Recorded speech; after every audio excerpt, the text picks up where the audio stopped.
probably we're witnessing peak Vezenkov.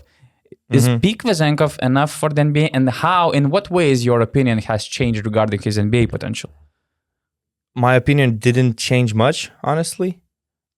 It all depends on the environment, whether the team that could sign him would play to his strengths. If we're talking right now about Sacramento Kings, well, they have a big man creating, a European player, Domantas Sabonis. We have De'Aaron Fox, their point guard. They play a lot of handoff actions. They have good ball movement. And Vezenkov is very good moving off the ball. But NBA scouts will always have doubts about him, whether he's a 3 or a 4. Is he capable of defending? Does he contain the necessary athleticism to play in the NBA and all that stuff? And my doubt is about the NBA rather than Vezenkov himself. I imagine that NBA teams might see him as a role player and just put him as a spot-up shooter somewhere in their spacing. And in that case, I cannot see him being successful in the NBA environment. Like I said, to me, him being the MVP of the season is more about the Olympiacos system rather than just him. Do I see an NBA team playing to his strengths?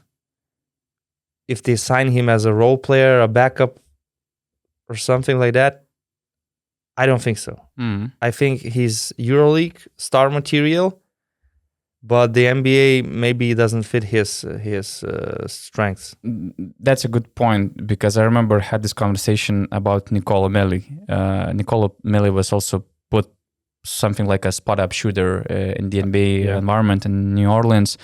And I remember having this conversation where Melli, he had enough of the NBA because he felt that he could do way more things, posting, passing, shooting. He didn't feel as just a spot-up shooter. But that's the problem. That's different from what NBA team needs and what they expect from you. And they don't need another player who could,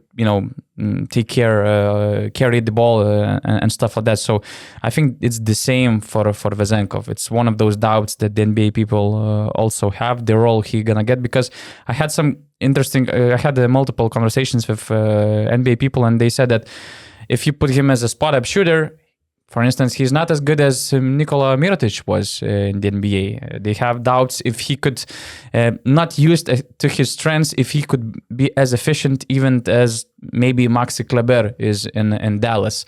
There are, his athleticism, his defense, of course, those question marks that he always had. But I believe that in Europe, there's, this hype, this excitement about his future, why he couldn't play in the NBA, being such a great off-ball player.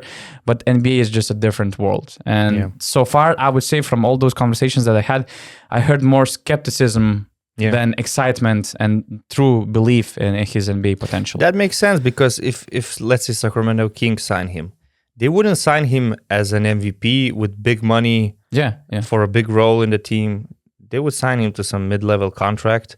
And when you have a contract like that, if the coach sees, well, what the NBA coach usually sees, is the team winning with that player on the court, or is the team losing with that player on the court? He would take some data with all the assistant coaches, the analytics, and if they see that, let's say, Vezenkov on defense is a problem, and offensively he's just a spot-up shooter who's averaging like 3 or 4 3-pointers per game, scoring like 38%.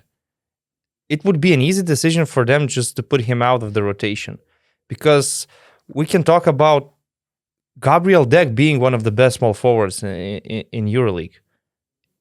For the NBA, he's just not what they need right now. Like, he's not a shooter. He's a small forward who loves to play in the post. Nobody in the NBA plays through their small forward in the post unless that small forward is Kevin Durant or Kawhi Leonard. And Gabi Deck was just stuck on the bench in Oklahoma City. So he's back in Europe right now, and we're again seeing Gabriel Deck as one of the best small forwards / power forwards, doing all the spin moves and everything.